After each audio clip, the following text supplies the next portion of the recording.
Hi friends, welcome to GCS சமையல். இன்றைக்கி நம்ம மைசூர் பாகு எப்படி செய்யறதுன்னு பார்க்கலாம்.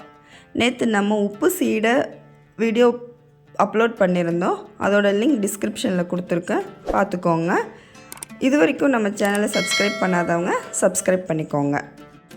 இன்றைக்கி நான் 1 கப் கடலை மாவு எடுத்து நல்லா சலித்து ஒரு பவுலில் போட்டிருக்கேன்.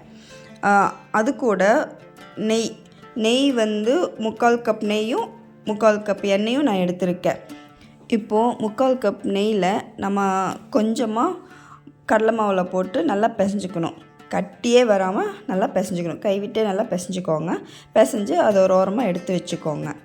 இப்போது நம்ம அடுப்பத்தை வச்சு வாணலி வச்சு அதில் 1 கப் கடலை மாவுக்கு 1/2 கப் சர்க்கரை கரெக்டாக இருக்கும். 1/2 கப் சர்க்கரை போட்டு 3/4 கப் தண்ணி ஊற்றி நல்லா பாகுப்பதம் வர வரைக்கும் நல்லா காய்ச்சணும். இந்த மாதிரி பாகுப்பதம் ஒரு கம்பி பதம் வர மாதிரி பார்த்துக்கோங்க. பார்த்துட்டு அந்த நம்ம கலக்கி வச்சுருந்த கடலை மாவை எடுத்து அந்த பாகில் ஊற்றிக்கோங்க. ஊற்றி நல்லா கிளறணும், கைவிடாமல் கிளறணும். இன்னும் ஏதாவது விட்டுட்டிங்கன்னா அது அடி பிடிச்சிரும். ஸோ நல்லா பார்த்து பக்குவமாக கிண்டிகிட்டே இருக்கணும். அடுப்பு சிம்மில் வச்சுக்கோங்க. சிம்மில் வச்சுட்டு கிளறுங்க. அப்பப்போ சிம்லையும் வச்சுக்கோங்க. கொஞ்சம் ஹையாக வச்சு நல்லா கிளறி விட்டுட்டே இருங்க. நம்ம மீதம் வச்சுருக்கிற நெய், ஆயிலு இதையும் அப்பப்போ கொஞ்சம் கொஞ்சமாக ஊற்றி நல்லா கிளறிட்டே இருங்க. நல்லா இந்த மாதிரி அது எதுக்காக இந்த மாதிரி கிளறோன்னா, இந்த நம்ம கடலை மாவு வந்து வறுக்காமல் போட்டிருக்கோம். ஸோ அது நல்லா வேகிறதுக்காக இந்த மாதிரி நல்லா கிளறி விட்டுட்டே இருங்க. கிளறி விட்டு இந்த பக்குவம் வந்தோடனையும் நம்ம ட்ரேயில் வெண்ணெய் தடவை வச்ச ட்ரேயில் எடுத்து போட்டு இப்போது ஒரு 5 நிமிஷம் கழித்து நம்ம கத்தியில் நெய் தடவிக்கோங்க. நெய் தடவிட்டு பீஸாக இந்த மாதிரி போட்டுக்கோங்க. மைசூர் பாகு எப்படி இருக்கோ அந்த இதில் போட்டுக்கலாம். போட்டுட்டு நல்லா ஆற வச்சுடுங்க.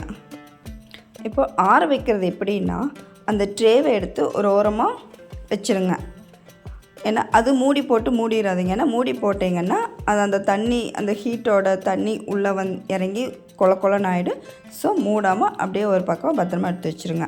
எடுத்து வச்சுட்டு இப்போ 1/2 மணி நேரம் கழித்து நம்ம பார்த்தோன்னா அழகான மைசூர்பா ரெடி.